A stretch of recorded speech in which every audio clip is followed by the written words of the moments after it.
Okay, thank you, Matt and LTV. Good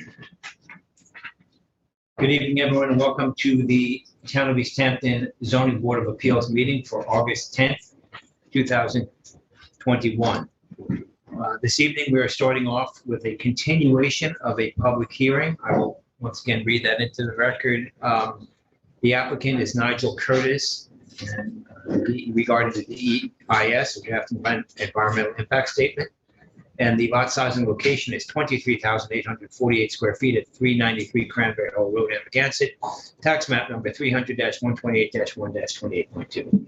Description is a public hearing on a draft environmental impact statement, as well as identified deficiencies of the DEIS on Nigel Curtis's application to allow an approximately 185 linear foot GeoQ sandbag revetment and a 5-foot by 10-foot pedestrian walkway expansion to remain on a parcel of land containing barrier dunes, beaches, dune land, and beach vegetation.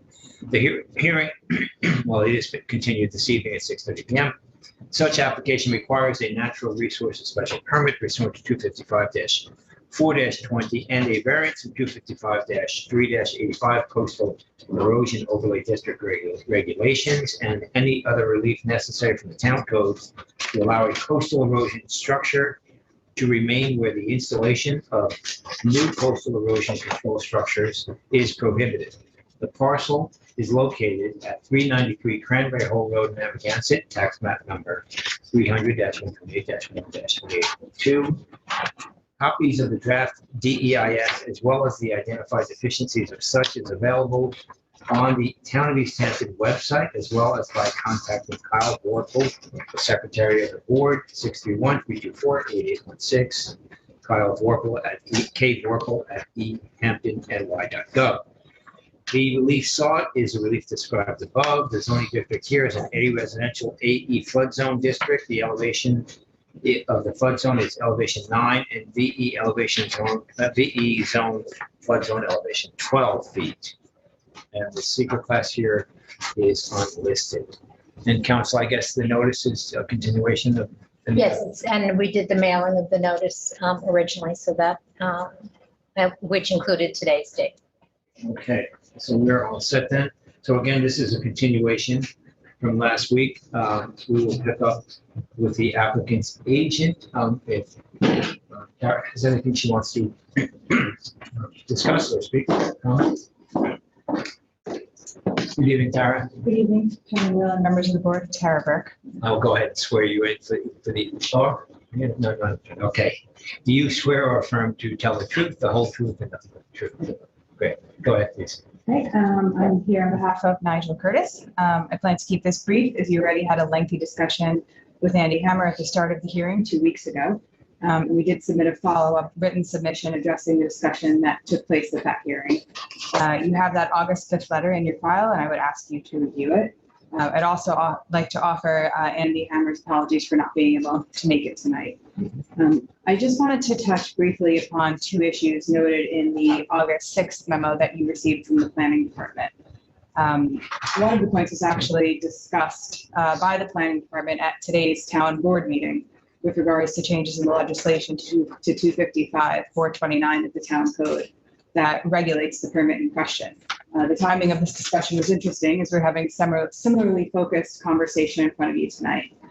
The subject at hand is the planning department's current concerns surrounding the failure of Nigel to cover and plant the exposed GeoCube structure as required by the Department of Environmental Conservation permit. This structure, although permitted by the DEC until next year without an extension, is not legally existing under the town code currently. So under our interpretation of the town code, as well as that what we've been told by the contractor, the building department will not permit anyone to maintain or alter, such as cover with sand, a structure that does not legally exist in the town. At the very least, it would require a natural resource special permit to be issued for the structure, which triggered this application process. The town authorization for this structure to remain expired after the last extension years ago. Covering this structure and planting it would result in an active violation by the building department. We are hopeful that one of the outcomes of this hearing is that we're allowed to perform the maintenance work as our client would very much like to be in compliance with his permit that was issued by the Department of Environmental Conservation and maintain that geocube structure accordingly. And then the second point I wanted to address concerns the proposed alternative at the end of the Planning Department's August 6th memo regarding a shorter geocube structure that wraps the house on the seaward side and then both side yards. While this seems appealing at first glance, we're concerned that this design will allow for more of the property to become sacrificial and not address the underlying problems identified for the area as a whole. In this scenario, it's more than likely that the house will be threatened again and will begin to look more and more like the adjacent property to the east that resembles a peninsula of geocubes. This is an unsustainable and temporary solution at best. We received that Planning Department memo that suggested this alternative at 3:58 p.m. yesterday. At this time, we'd formally like to request that the record be left open for written comments so we can have our coastal engineers address this recommendation of the Planning Department in more detail. And in closing, I'd just like to say that this has been a really hard application to work on. It's heartbreaking to see the amount of stress and emotion that the homeowners along this beautiful stretch of waterfront have to endure. Instead of being able to enjoy the natural beauty of the area, there's an air of impending doom surrounding them. Please put yourself in Mr. Curtis's shoes and that of the neighbors in that area. Their homes are under attack by forces more powerful than us, and I would ask the board to consider all the information we have submitted and grant us a variance and natural resource special permit to allow this fight to continue until we have a more comprehensive solution for the neighborhood as a whole. Okay, thank you, Tara. Thank you. Chair, if I may, just to put on the record, comment is according to your original resolution that was on June 8th. The secretary is directed to accept comments on this DEIS until the end of business on August 20th, 2021. So it is still open. So they have till August 20th in order to put any additional comments in without requiring that we change our entire schedule. Okay, thank you, Nancy Lynn. Thank you. Okay, so what we'll do next is we'll hear from the planning department and then we'll hear from anyone in the public who wishes to speak on this. Okay. Good evening, Brian. Well, Good evening, Mr. Chairman, members of the board. Brian Frank, Chief Environmental Analyst for the town. go ahead and swear you in, Brian. Do you swear or affirm to tell the truth, the whole truth, and nothing but the truth? I did. So the purpose of tonight's hearing is to continue the public discussion. Public comment period is open until August 20th, as council has told you. And I just kind of want to wrap up a little bit. From here, at the end of the comment period, I'll let the council check my dates, but from the close of the record, you have 45 days to prepare a final environmental impact statement. And you'll determine what the content of that impact statement is. And in determining that content, you are free to take information that you've received from the applicant, the planning department, or members of the public, or anything else that was submitted into the record. But I do want to kind of zoom out. I can appreciate what Tara's saying about the emotional nature of this application. I think Andy and I were in consensus that these applications in general are among the least pleasant to review. So a lot of angst on everybody's part. But we have to kind of be a little bit objective about what the situation on the property is now, what it has been, and what it's likely to be in the future. And there's an erosion problem with this property. That's another element that I don't think anybody debates. That erosion problem has been going on long in advance of the Curtis's acquisition of the property in 2015. And there is a role for a certain amount of diligence on the part of a property owner, an obligation in New York State to know what they're buying into when they acquire property. This is not California. This is not, pardon me, a full disclosure state. This is a buyer beware state, a due diligence state. And the applicant did have an obligation, did have an opportunity. The erosion there is pretty evident. Looking at a little bit of history, a little bit of research would kind of show that there was a problem underway when the applicant bought the property. The town code has in place procedures and standards to protect the beaches and to try to balance the protection of private property with the interests of the public trust doctrine, as well as the natural resources of the town that everybody holds so dear and contributes to the value and the beauty and the serenity that of this area that Tara had referenced. There has never been a coastal restoration undertaken on this property. Instead, the applicant went right to hard structure. And this application is a little bit unique in the sense that typically when you are looking at an environmental impact statement, you're looking at potential adverse environmental impacts or possible or even likely environmental impacts and how they can be mitigated and what might be alternatives. But this is a unique situation in that you're looking at an impact statement for an existing structure. The structure has been in place now for 3.5 years, and it's been easy to observe this structure, its interaction with the shoreline and even the adjoining properties, and the adverse environmental impacts are observable, demonstrable, and really evident. And some of the frustration, impact statements rarely say what you expect them to say, but some of the obvious here is that it's, anyway, the lack of objectivity and being able to identify things like the flank erosion that has been evident from the start, the rate of exposure of the bags right from the start, the beach lowering. These are all adverse environmental impacts that the code standards for erosion control structures are designed to prevent, identify ahead of time, avoid if possible, or mitigate to the full extent possible. And it's impossible to say that that's what has occurred with this structure. Again, this has, the presence of the structure has resulted in actual and observable environmental impacts that include end scour, which have impact the adjoining property to the west, beach lowering, and you can see that by the exposure of the filter fabric and the lowest courses of sandbags. That beach lowering affects both the quality of the coastal habitats, the littoral zone, the beach, as well as the ability of the public to maintain a certain level of foreshore passage below the mean high water boundary. I'm going to share my screen now. We touched on this last week. Identifying the extent of the structure should be a pretty basic thing. What's there? We know what the permit was issued for. We've seen the cross section. I can bring it up here. The plan view in the cross section shows a three stacked row of sandbags.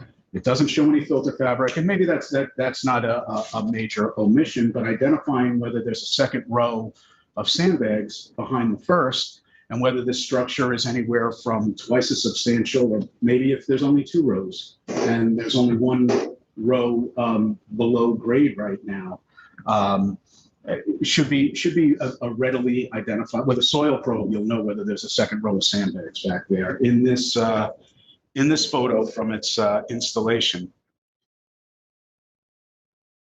we brought this up last week. I can't say for sure. I haven't gone on top of the Curtis's revetment to poke at it or to dig away the sand and expose it. But I believe this is a second row of geocubes behind the seawardmost row. I don't think this is the return wrapping around. If there are a couple of more bags out there, that might be something you can lose track of. But whether there are as much as twice as many sandbags and twice the volume of sand really is kind of a black and white. The contractor is not going to do that work for free. That's material and time and labor that has to be factored into the structure. It's also apparent that this structure hasn't met the DEC permit conditions. One of the first permit conditions in the DEC permit is there'll be no disturbance to the vegetated barrier dune.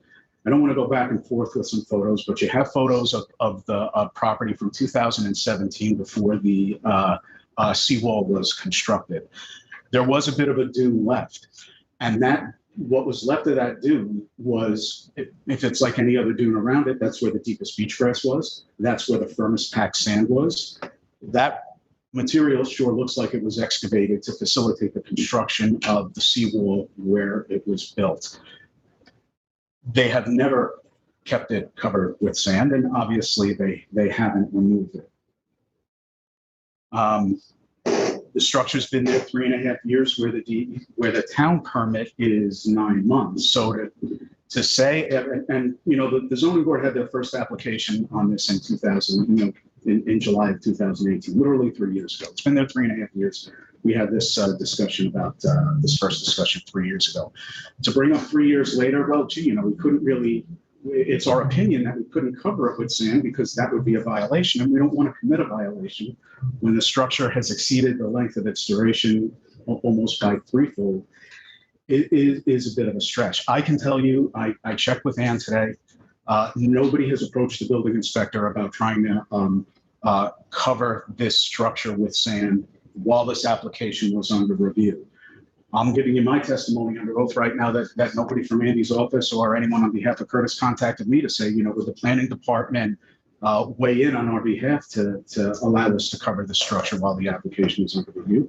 And obviously you're familiar with the content of your own file. Nobody has approached the zoning board to say, hey, you know, we know you guys don't, you know, we're in a schism here and we're asking for a little bit of help. I don't know what the outcome of those inquiries would be, but to kind of raise that as a reason why you haven't followed the permit conditions that you accepted when you got both of these permits is something. Again, these permits require a removal plan, so there was no there were no misimpressions. There was never any idea that this was ever going to be anything but removed after 6 or 9 months. Those are the conditions that the applicant accepted when they received the permit and undertook the work. So to say that they're in a bit of a catch-22, they can't meet the DEC conditions because they have an expired town permit is, well, I'll let you evaluate that, but it really, I don't know, I'm really speechless. I'm speechless. And the fact that they haven't been able to keep this structure covered or even try really calls into question their ability to do it in the future. We have asked the applicant, how have you monitored this? What did you do? How often did you check on it? Did you take any measurements? Did you take any photographs?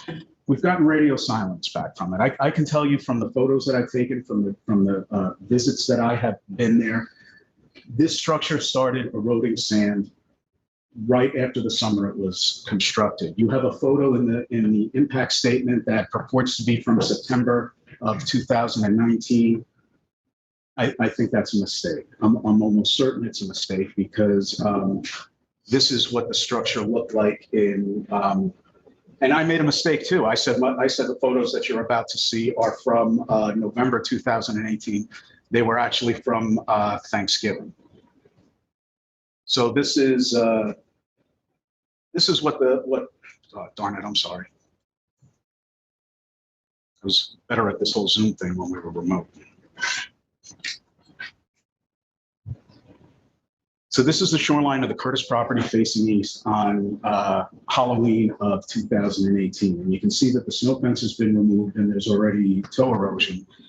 And in the following photo, the first of the sandbags to be exposed were underneath the staircase. This is also Halloween of 2018.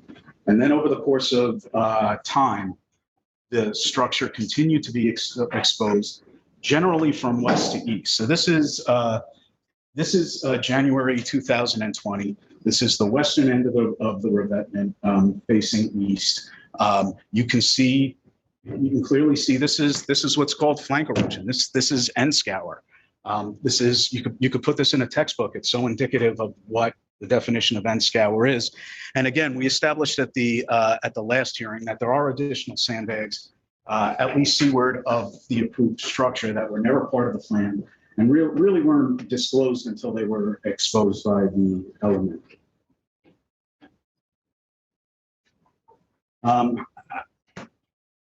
We spent a lot of time talking about the impact statement 2 weeks ago, and I really just want to spend a couple more minutes discussing the information that you received since then. The submission from Andy's office in July, and then the one last week.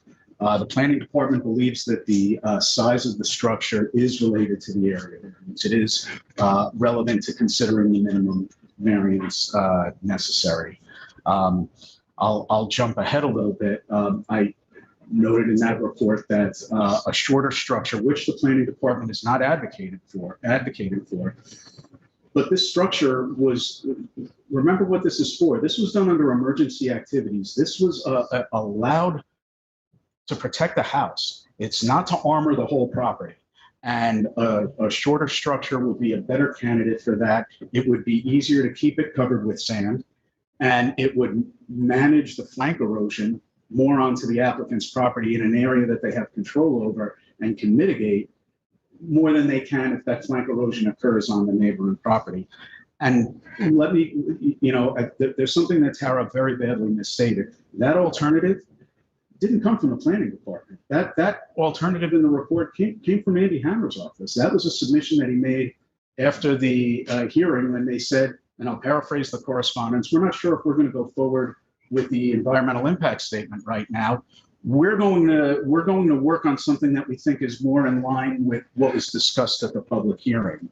So Tara's asking you to keep the record open to study an alternative that they submitted, and I think that's a little bit ludicrous. That is not the planning department's alternative, and it is not what the planning department is advocating for. But it is an example of alternatives, which is part of the breadth of an environmental impact statement. That's what you do in an environmental impact statement. You say, this is what we're proposing. This is what has been identified as potential adverse environmental impacts. What else can we do that will achieve at least some of these benefits without these impacts? And with anything, I don't care whether you're talking about a seawall or a shopping mall, you're going to look at size, configuration, access, all kinds of things to identify whatever triggered the positive declaration in the first place. And it was included in my report because I think it was an example of an alternative that came from the applicant that wasn't included in the environmental impact statement, and I would submit that it should have been. We touched a little bit on some of the submissions that came in 2 weeks ago. I don't know if the board has any questions about the relevance of the Fire Island and Montauk Point reformulation study or the downtown Montauk stabilization project. I don't even think it's apples and oranges. It's completely different. This situation and this property has nothing in common with a multi-governmental, multi-million-dollar stabilization plan that spans numerous properties. And again, I will just say that the town has gone to great efforts and great expense to honor its commitment, pardon me, to maintain that design criteria. And if you followed any of the town board discussions or read the paper this spring, you know that. And some years they have to do it twice because of storms. The other thing I want to mention, and I want to be clear about it, there's reference in the correspondence that the applicants have put a lot of effort into identifying what they believe the cause of erosion is, and have attributed a lot to the former Smith Mill processing plant at what is now Napeague State Park, and advocated for the removal of those structures to mitigate the erosion that's affecting Cranberry Hill Road. It has to be clearly stated that the town of East Hampton does not have any control over that property. We can engage the state of New York, we can have dialogue, we can encourage it, but the town cannot go onto that property and remove those structures. It cannot compel the state of New York to do so. There's also some reference to erosion structures on town-owned property. I'm pretty sure there aren't any. I looked, maybe there's something right at the property line at the easternmost Edwards property, but to suggest that this is a town-created problem is very inaccurate. We established the Smith Mill plant was a private operation that predated zoning. It operated from the early 1900s until it became fallow and eventually became state parkland. It is nothing that the town did or had any control over. Again, it predated zoning.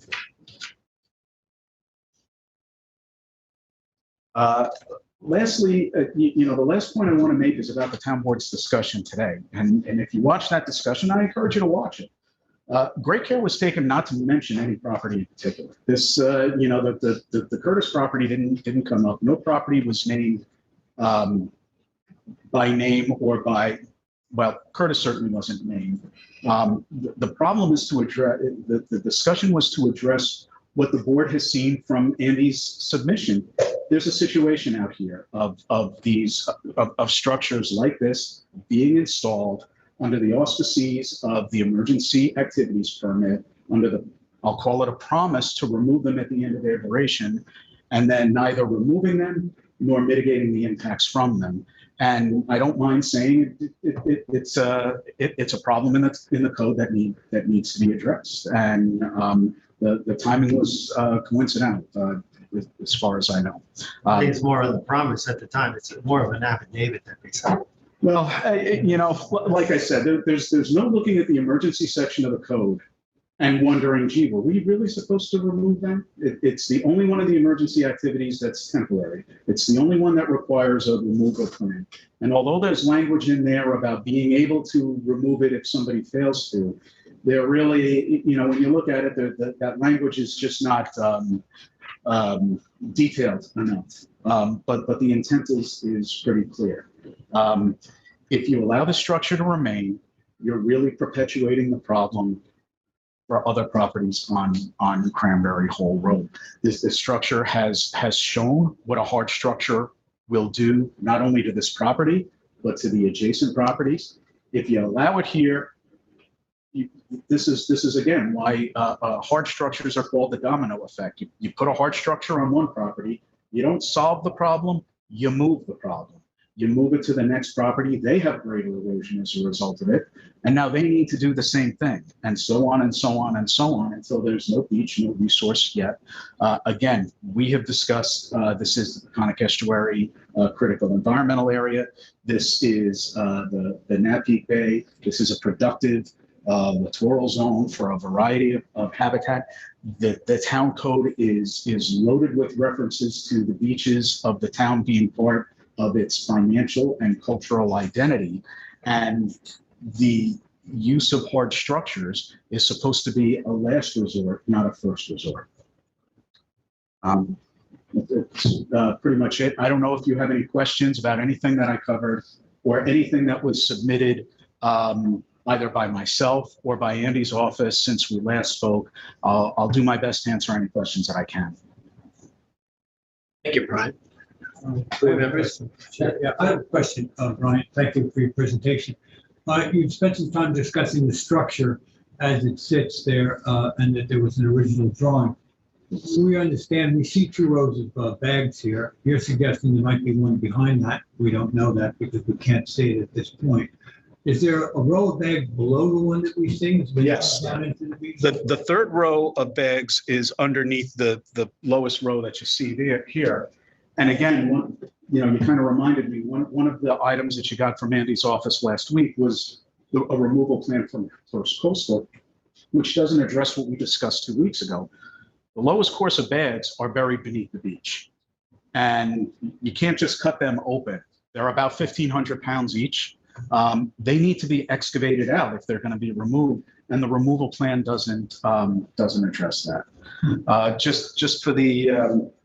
Just for clarity, the first image in this report is this is the plan that was approved by the DEC and subsequently by the town. It shows 3 stacked rows, slightly tiered back, almost like a revetment, and maybe that's what you see. It is a little bit more vertical, but that's a minor difference. There's no filter fabric. There's no second row behind it. But again, one of the flaws in this is everybody should have looked at this and said, you can't build this without digging up the beach, and maybe put the brakes on it early on, and require more thoughtful, more detailed plan that was to be used. But in fairness to the town, you may not need engineering plans for something that's only going to be there for a few months. Maybe you do, to make sure that you really know what's going in there. But again, we're 3.5 years in there.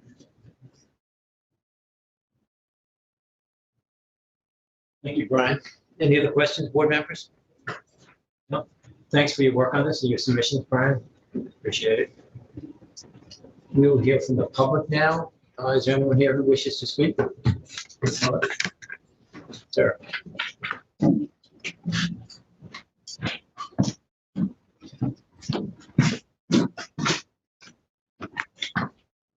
Hi, hi, Thomas Muse, East Hampton resident, 35 Mulford Lane. Go ahead. I'll go ahead and swear you. Yeah, you swear or affirm to tell the truth, the whole truth, and nothing but the truth. Absolutely, I do. Nice to see you. I think this is a very important, very important application that you're reviewing. I think you can sense the gravity of the application. We have a lot of these have been popping up.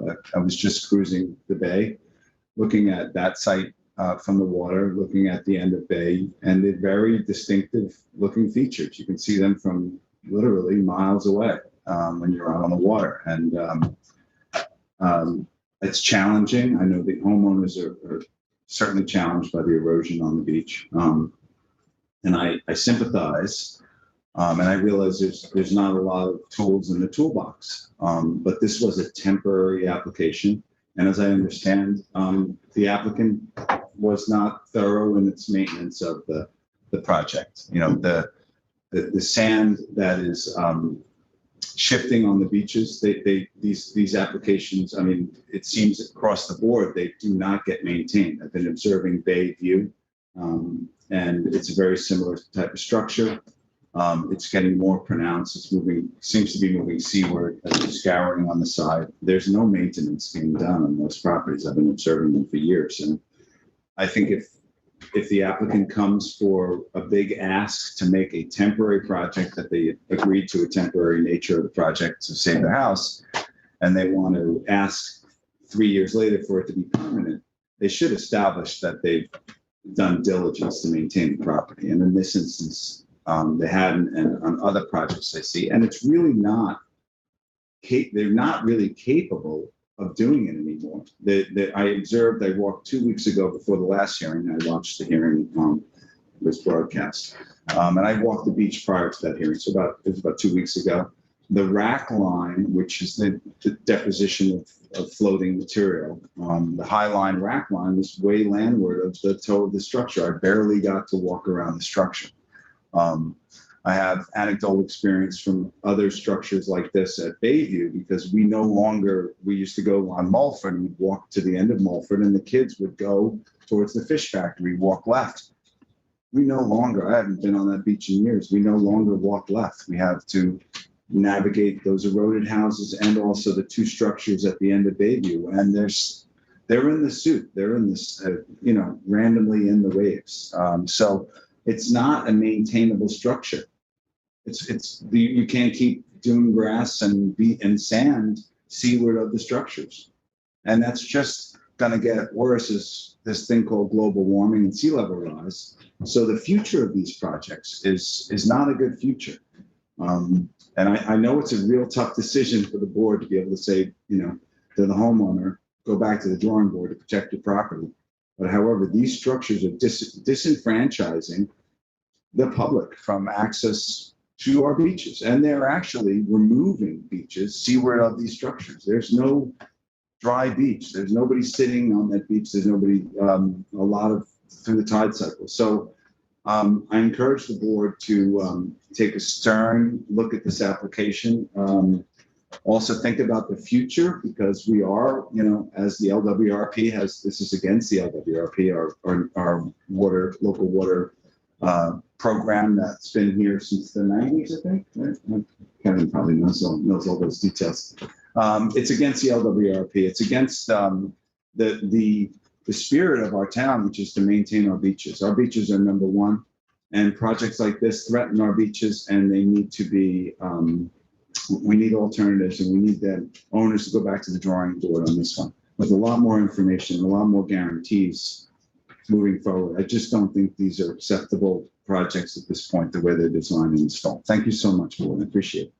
Thanks for coming out, Thomas. We appreciate it. Is there anyone else who wishes to speak?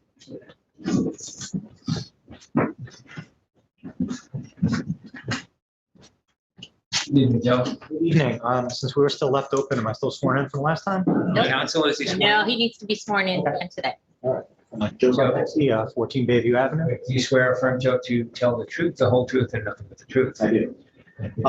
When we look at some of the reports that have been commissioned over the last several days between Mr. Hammer's office and Brian Frank, I just want to bring up the fact that we have $60,000 was spent, it's stated, from the homeowners to do a commission study. If anybody does a commission study, I'll just say, whatever you want the outcome to be, it's going to be. So they're blaming the wall at the fish factory. Now, they've even said that the Curtises were willing to put up $600,000. I don't know if that's them individually or if that's everybody combined. If that's them individually, that's an amazing amount of money. And there are other things that they can do with it. I'd like to bring up the fact that we just heard about Bayview Avenue. And of course, those cubes were done by First Coastal. These cubes were done by First Coastal. And I like to bring up the fact that anytime there's a second row that we've had exposed, that invalidates all of these structures as far as I'm concerned. We've seen it in both these places.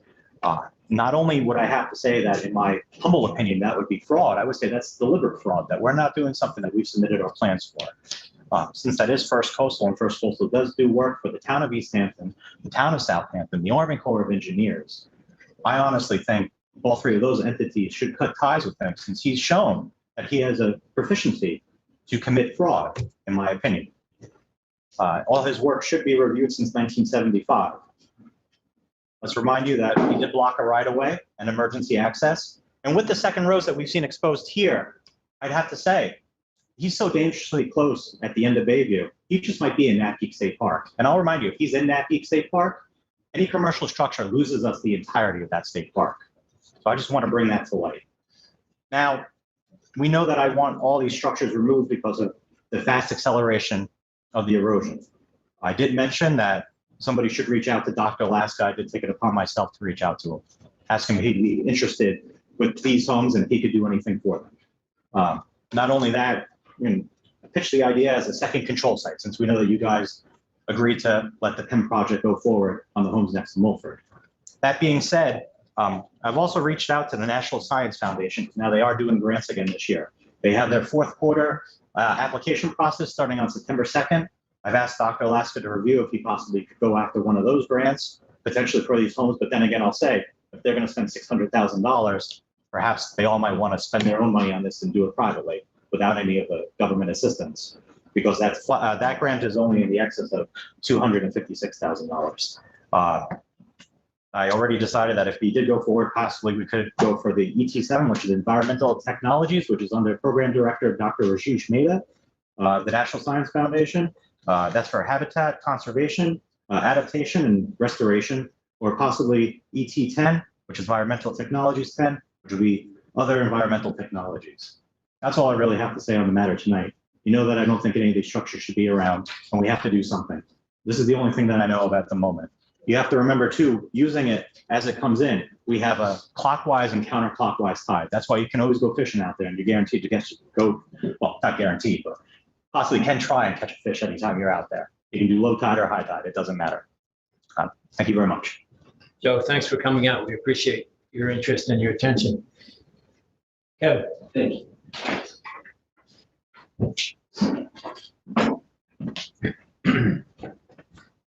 Good evening, Kevin. Good evening, Board.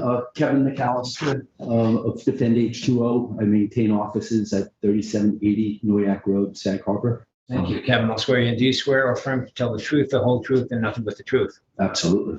Thank you. I won't cover the same ground, but I would like to augment some of the comments I made last time, and certainly I think reinforce Brian's testimony over the course of this process. I got into the regulations, and looking at the CHA, coastal erosion hazard areas. Falls under New York State compilation of codes, rules, and regulations.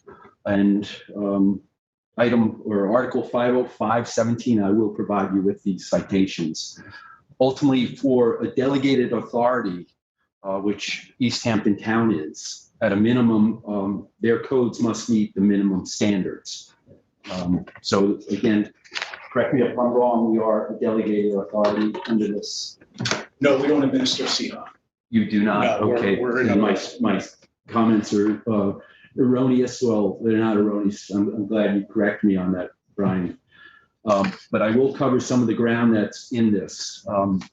Ultimately, the recognition of the system, the dune and beach system, with these coastal erosion structures, the intent is to ensure that they are not placed where they interfere with on the primary dune where sand supply to the fronting beach is impeded.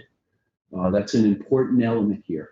Secondarily to this, impacts to protective natural features. And clearly, this is the case when we are, in fact, impacting the dune beach system. And I want to drive that point home that, again, we need to view this as a system. If we are to ensure sustainability over the long term, it's imperative, again, that we are managing this as a system.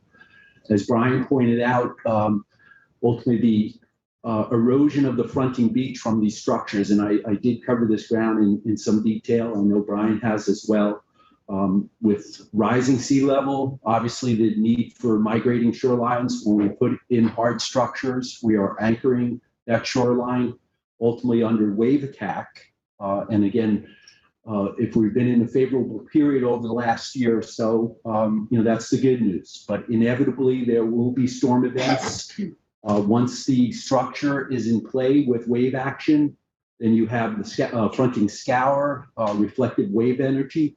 Additionally, the impacts or end scour associated with the structure. And that's just fact, period. And I know there's been an argument that that's not the case, but ultimately I have seen this time and time again where the structures are placed, inevitably it causes problems for the downdrift property, forcing that property owner to follow suit with additional structures. Thomas had talked about public access, his impeding of walkable beaches. You heard me speak about this last time. We lose sight of the public trust doctrine, and that's really most unfortunate, in my opinion, that long-held common law in this country, the right of pass and repass, by virtue of private property interests coming in with these structures and with response to natural processes, we are losing that ability. And that's, again, a long-held standard, certainly in this town, is shorelines. Lastly, I would just reiterate that, between Brian and myself, I think we have certainly represented to you the impacts of these structures. The town itself, through their code, with a temporary structure over 6 months, allowing emergency response, allowing for an additional 3-month period. I mean, that's very pragmatic, very reasonable. But ultimately, the intent here is to protect natural shorelines. And lastly, and this certainly is in CHA, and which in many cases certainly the town code mimics, if not subscribes to. When it comes to the variances, you have to demonstrate that you've exhausted other alternatives. And as Brian has pointed out, there's been no effort to really put any discernible sand out front here with any form of nourishment in ensuring that beach and natural system is intact. So I don't see the grounds, certainly the qualifications for any variance with town code here. So I ask you, I respectfully implore you, this board, hold the line. This is Pandora's box. We allow the structure to come in, we memorialize it. how do you say no to the next one? And before we know it, we have lost public access. We have lost viable habitat, critical habitat, water quality implications. Covered this the last time. The ramifications of these structures in their entirety and the cumulative impacts is enormous. And it's hard to visualize that when you're looking at a photograph or a set of plans. But again, in scales of time of 5, 10, 15, 20 years, when this has gotten away from us, and it again has repeated itself consistently, we've lost it, and it's a point of no return.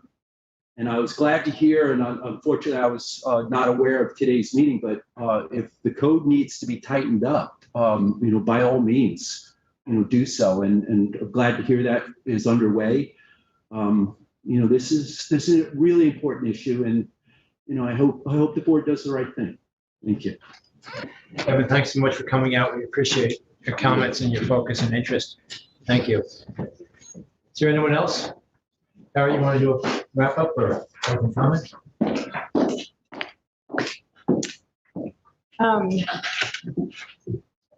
It's tough, right? I mean, I'm listening to what everyone's saying and I hear where they're coming from and I understand what you're charged with determining. And there's like's been said, there's a lot riding on this. And I think, without repeating everything and going through it over and over again, right, eventually, a decision has to be made. And I think we've addressed a majority of the comments today in our August 5th submission and those prior. I just wanted to touch on a couple minor things and just Mark Burns from Applied Coastal. We put a section in our recent submission for him as far as the scour on the ends of the structure go. That would only really be a potential problem to the beach and adjacent property owners if the geocube structure is exposed for an extended period of time. And, if it's approved, we do have a commitment from Nigel Curtis that he intends on maintaining the structure. And we also provide additional information from First Coastal with respect to the structural components of the geocube. So hopefully that satisfies some of the dialogue there. It was completely covered with sand and planted with beach grass per the DEC permit initially. So I just want to clear the record on that. We did comply initially. And as, I think ultimately, right, the crux of the issue as we see it is as Brian accurately noted, you put a hard structure in one parcel and then the problem continues down the line, right? And it's impossible to look at this property without considering the conditions at the fish factory and the parcels to the east. Our client's property is not the catalyst, and it would be catastrophic to him to require him to remove his structure without considering the setting. And that's ultimately what it comes down to for us. So thank you for your time. And, we appreciate your consideration. Thank you. Did you mention that you had reached out to First Coastal? I wondered, did they ever discuss with you whether or not they had built one set or two tiers deep of the upper geocubes? Andy spoke with them directly, so I don't want to paraphrase their conversation, but he did submit in the written submission the dialogue between he and First Coastal. Okay. And I can ask him to clarify additionally if needed. Yeah, I'll go back. I honestly don't know the answer. I'll reread that again too. I was Yeah. skimming through it. We had a lot coming in. Yeah. Okay. Okay. Thank you, Tara. Thank you. Take care. Okay. Council, I guess that's it. I will go ahead and close the public hearing. With This is with the record being kept open until August 20th. August Right, 20th. so this is in my Amagansett District Board member, so I will make a motion with regard to the Nigel Curtis DEIS public hearing to close this hearing, the public hearing, and leave the written record open until August 20th, 2021. And this again, Nigel Curtis at 393 Cranberry Hill Road in Amagansett, tax map number 300-128-1-28.2. Second. I concur. Thank you. Thank you all for coming out. We appreciate it. Thank you, Brian.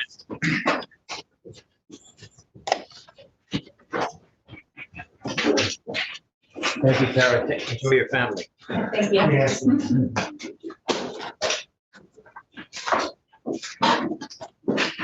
Okay, board members, we'll move along. Next, we'll go to our work session. We have under administrative applications. We have Gloucester MTK LLC at 19 Gloucester Avenue in Montauk, tax map number 300-19-7-19.3. And this is to construct a 496 square foot roof deck, an 85 square foot staircase on a parcel of land, 150 feet of freshwater wetlands. And Eleni, good evening, is going to walk us through this. Good evening, Eleni. Good evening. I'm just logging into the Zoom so I can share the survey with you. Great.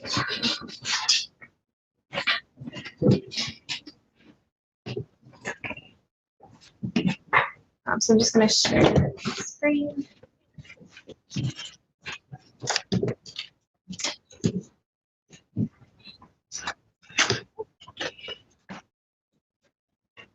So, should be, I must say, we all like this technology. It's crystal clear when you get it. just getting used to it. So Right.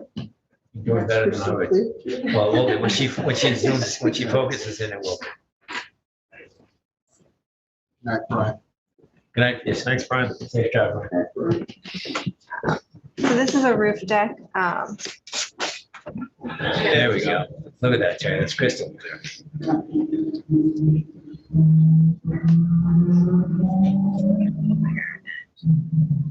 I'm sorry. So the application is for a proposed roof deck. It's about 460 square feet, I believe. The closest point to the wetlands is 117.5 feet, and it zoom out a little bit so that the closest wetlands are over here. Just on the next property, there are also more extensive wetlands across the street. And the application is just for the roof deck and the stairs. It's already, and it's over and already improved area. It's a one-story residence, so it's not exceeding the height limitations. And I know in your report, you submitted the elevations and the drawings that we were able to see. Yes, I have those as well if you wanted to see them. Sure, you want to pull one of those up for the public?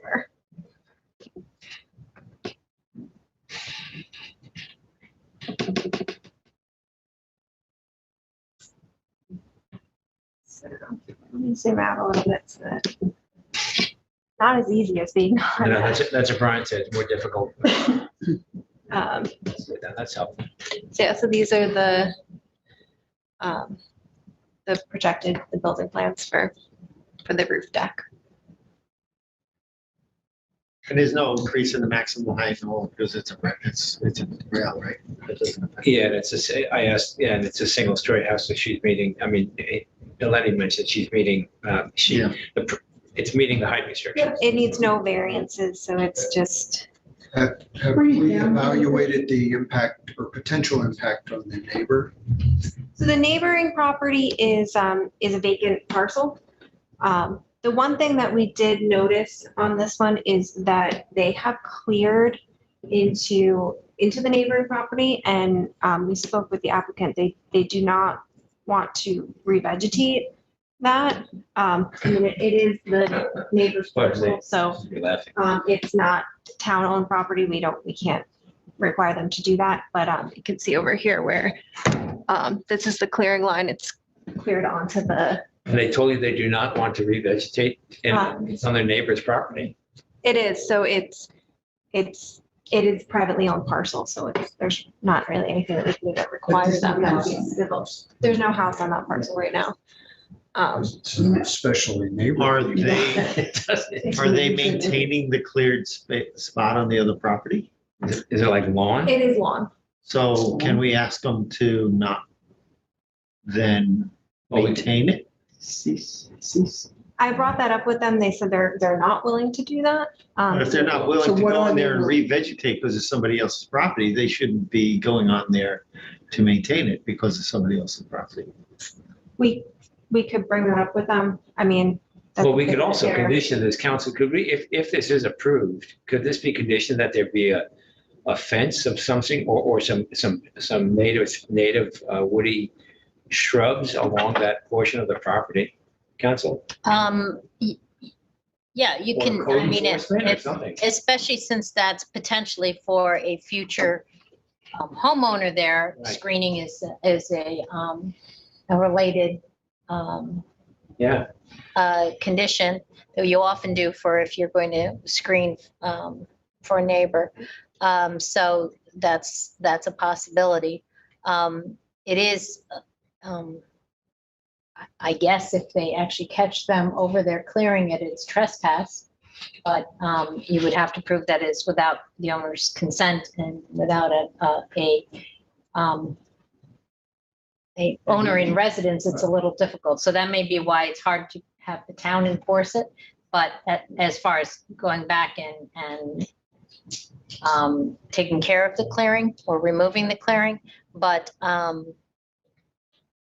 since that's not on their property, there's nothing to require that you assist them in continuing to use their neighbor's property. right. And with regard to screening, a planted a buffer of maybe 6-foot evergreens or something would be appropriate, perhaps, right? Well, especially given that we're talking about a roof deck, which I Yes. do believe requires additional scrutiny. Yeah. I will say I'm not very comfortable on an administrative Yeah, yeah. application. Yeah. with so many Actually, questions. Actually, I think that's a good point, Tim. I would agree with you on that.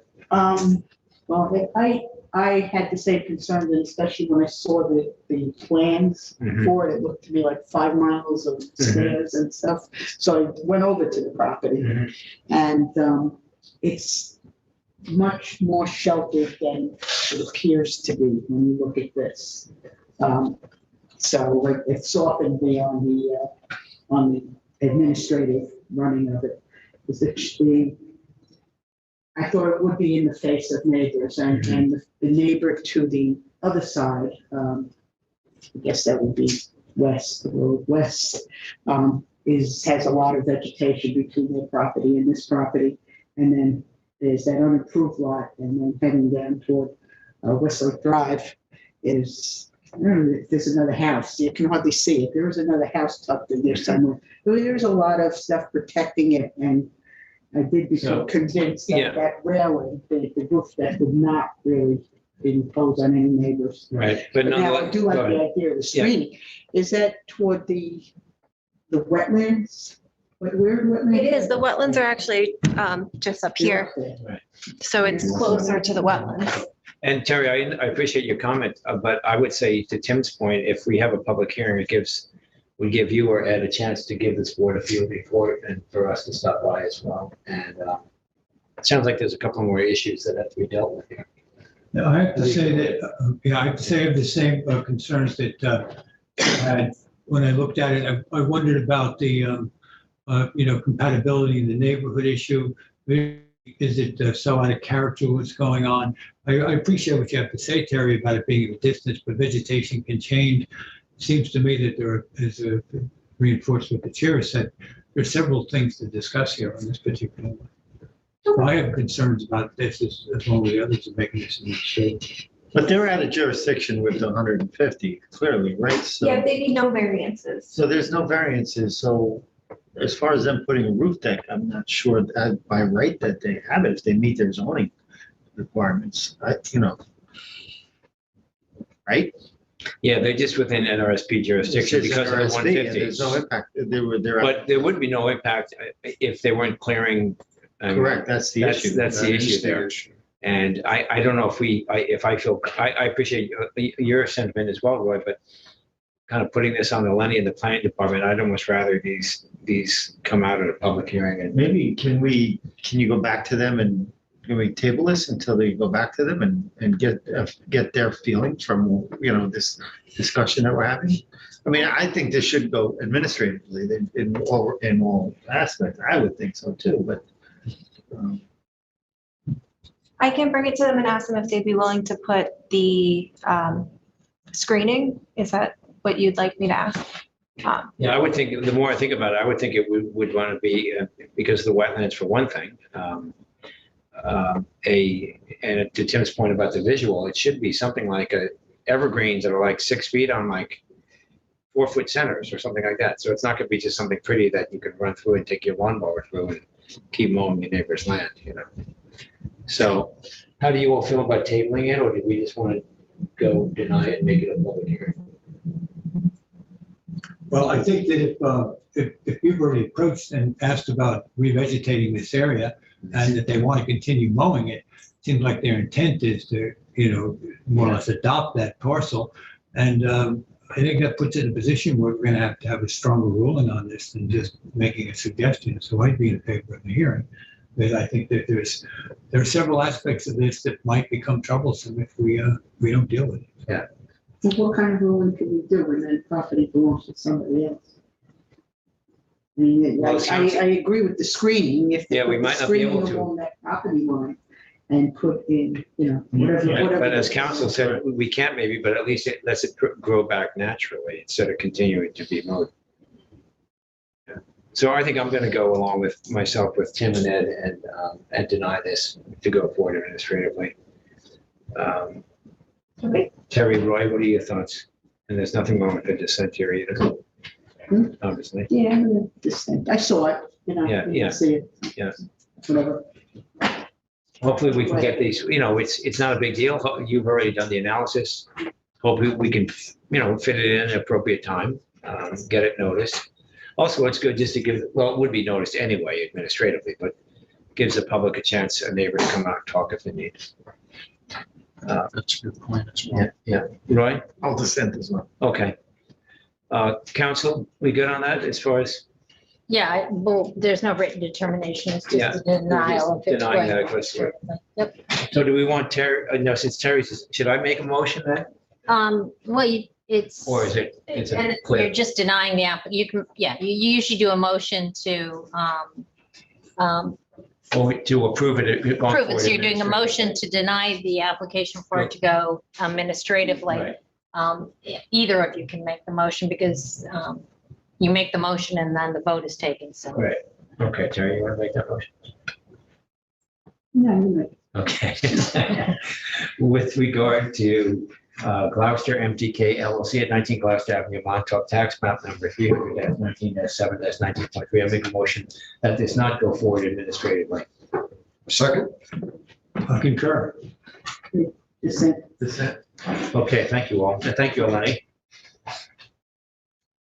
Okay, board members, as you hopefully know that James Shannock, we will not be discussing that this evening. There might be other submissions and perhaps public hearing, or most likely a public hearing on that one. So we'll move on next under post-hearing decisions to Gina Antonou and John Devaney at 49 Sammy's Beach Road in East Hampton, tax map number 300-56-1-18. Lot size and location here is 38,367 square feet at 49 Sammy's Beach Road in East Hampton, tax map number 300-56-1-18. Description is to clear a pathway through dune land between the house and the driveway to allow an existing slate walkway to remain within 200 feet of the dune crest and to allow an existing shed to remain, and to plant some native species within the dune land area. The relief sought is a natural resources special permit pursuant to 255-4-40 and one variance from 255-4-40 coastal setbacks. A 65-foot variance is required to allow a stone pathway of varying widths to remain at its closest 45 feet from the dune crest where 100 feet is required. This is in the A2 residence zoning district. The flood zone is X, as you can class. It's type 2, and this is in board member Tim Benjamin's. Tim, if you lead us off, if you would, please. Sure. The board will recall that we heard this on May 25th, 2021.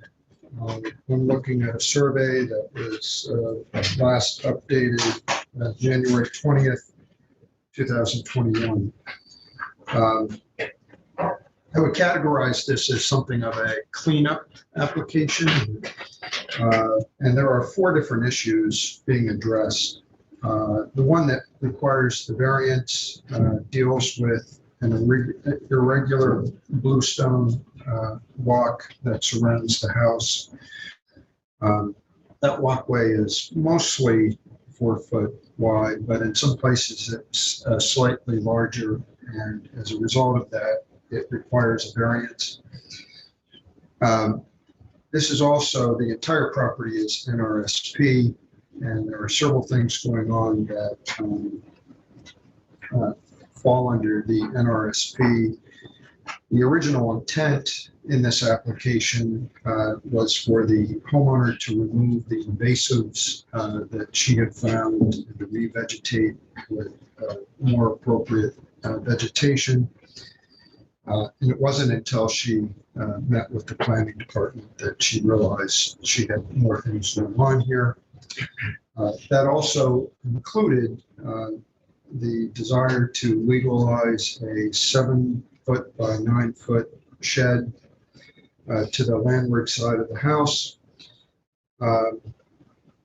And then finally, and you'll recall from the photographs that I took when I was on site, the applicant intends to remove the bluestone patio that exists today on the survey and has proposed to reuse those bluestones to create a walking path from the gravel driveway to the front of her home. The applicant seems to be working very closely with the planning department with common objectives in terms of preservation and revegetation of native plants and trees. As far as the shed goes, it's small, it's well hidden. There was a suggestion in the TAM that gutters and leaders be added. The applicant raised the concern that it may be more detrimental to do that than the small amount of runoff that would occur from a shed that size. I have to say that I agreed when I walked the property. I'd also finally note that the planning department considers this to be a reasonable candidate for the requested variance. And I have to say, I agree. I believe it's both our NRSP and our variance standards, and I am looking to approve this application. Can I just get a clarification? With the repurposing of that patio, does it still need the variance? No, it's not that patio. It's It's not a that. patio that's being The removed. one that says stone, and That one's being, that's being removed. that's being repurposed, but the Variance. other patio is remaining. Okay, that's, I just wanted, Runs so they still entire need that. perimeter of the house. Okay, so they still need the 65-foot variance. Okay, thank you. Okay, Tim, thank you for your comments. Appreciate those.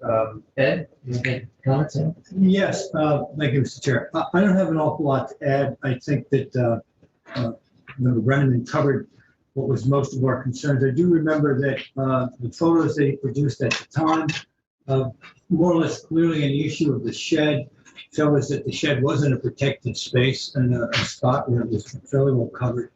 And I think the conclusion that you might do more damage bringing in a dry well is a reasonable one on his part. The walkways around the house were something that we discussed, and whether or not that the dimensions of that were in any way significant. And I would have to say that I agree again with Member Brenneman that I think the ask and what's been done here and the willingness of the applicant to work with the planner on this and her willingness to remember that she quickly spoke up and thought that if any invasives had to be dealt with, she would deal with them. I think there was a good faith effort to talk in that direction. And that led me to believe that she would be a reasonable applicant in terms of the cooperation that she would lend to any effort to make this be done correctly. So I'm in agreement with Member Brenneman, and I'm looking to approve this application. Thank you, Ed. Tara? Yeah, I have one question. Is how, with the varying widths, what's the widest of the varying widths? I think it was about 5 or 6 feet. So it wasn't, that's why it wasn't a walkway, because a walkway is 4 feet. Yeah, very about the varying widths portion of this. But overall, based on the testimony of the applicant and her what else she's trying to do there. And we agree with my fellow board members. I don't know if it's a patio. It's a patio. So, I agree about the shed. As is. I'm in agreement. We do have the survey that represents. We do have the survey, Terry, that represents what's there. That can't be managed. Thanks, Terry. Right? I'm in agreement too. I think it makes note to say that I think this is a overall improvement on existing conditions. And the house is completely seaward of the sea high line.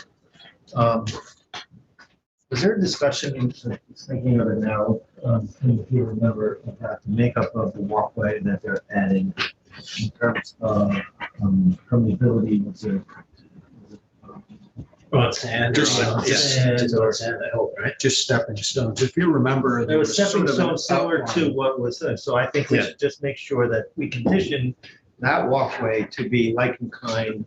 On sand. Yeah. So, I'm sorry, can you repeat that? Walkway to be, set in sand, not on concrete pad. Or gravel. Yeah. That's a good point, Roy. Other than that, I'm fine with the application. Okay, thank you all. I agree with my fellow board members with all of their comments. I appreciate the applicant working with the planning department and the revegetation plan. I agree. I think this is going to be an improvement on this property environmentally. Thank you, Lenny, for your work on this. let me check one more thing. We have a size on how much they're revegetating. That was in their original. Well, we do have a sketch. Lenny, do you want to step up to the map or step up to the? Yeah, we have the. We do have a revegetation. Right, and plan. I just wanted, sketch that we can reference. we have a It was. It looks like in it's this- basically just getting this package It here. was received May 5th. Yeah, it's titled regarding technical analysis memorandum with the address. And it Inviting includes a you. diagram. no, I have the diagram. I'm wondering if we have any estimate of how much of revegetation that is, because it isn't on the survey. So I'm just trying to. Oh, in terms I of think area? well, a lot of it is currently vegetated, so they're working with you, Lenny, on planting plants these areas, correct? She was looking to, to revegetate the areas that were sparsely vegetated Yeah. currently. Right. So she didn't have an exact amount, and she also was willing to work with us as far as any edits to that plan that the board wanted. Yeah, great. And it So, seems like you could almost go in the field yourselves and kind of stake these bubbles, these diagrams out that look like they're kind of scale, right? I mean, you could almost, I'd hate to make them go through crazy. No, I don't need that as Yeah. long as, Yeah. I mean, are you approving this if I don't have a revegetation, are you approving this Yeah, let's revegetation approve plan that, yes. as is? Okay, because then I can just refer to that. Yes, As exactly. approved by code. And that, Elena, you're comfortable with the species in Or that? is it as plan? approved? That's a different thing. Yes, And we and could say with adjustments with native species for the planning department, perhaps, Nancy? Well, that's my question. So, It has to know whether it's all a right. done deal or not. okay, yeah, could you change it? I'll ask Eleni, is that? So here's my would that be a done question. deal? Yeah. Is the board accepting this proposal from the applicant as it is? Or is this a starting point? And if so, what in here is part of your approved vegetation? Can Sure. we say contingent on a final planting plan that is Approved. But then I need to that is have, consistent with, boom. that one. And approved by the planning If department. not, it's not consistent with, because then you just approve it. So Right. Well, can you accept Well, let me ask Eleni this before I ask. page Yeah. of it, at least to give me an area? Well, if I may, Nancy, let me ask Eleni, if we were to approve this exactly as it is, are you comfortable with those species that they're proposing? yes, the planning department is comfortable with Okay. that. But the applicant has stated that they're willing to make any changes that the board sees Okay, that. great. So then let's go, thank you. Let's go, so the answer would be yes then, right, board members? Yep. Sure. Nancy Lynn, okay? We'll go ahead and approve that as is. We're gonna approve it as is. Yeah, Okay. great, thank you. And thanks, Lenny. Thank you. Good. Okay. As submitted. Okay, good. Thank you.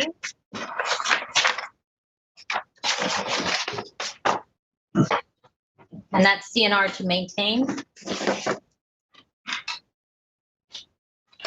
Was there a CNR for maintaining that? I just have We- to look at the TAM. Was there, Yeah, was there one request? there is not a CNR. Okay, all Yeah. right. No CNR. Okay, just checking. Okay, okay, thank you, Nancy Lynn. Yep. Okay, we will move on next. We have to Andrew Foglia and Molly Nolan at 22 South Geneva Court, Montauk Tax Map number 300-28-3-13. I'll read this in.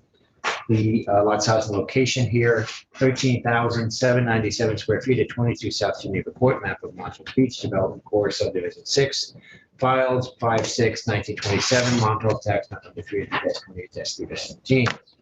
Description: to construct a two-story, 2,793 square foot residence with basement egress, 375 square feet of first and second story decking, attached 543 square feet of garage, walkway, driveway, and sanitary system on a parcel of land within the town's jurisdiction of wetlands.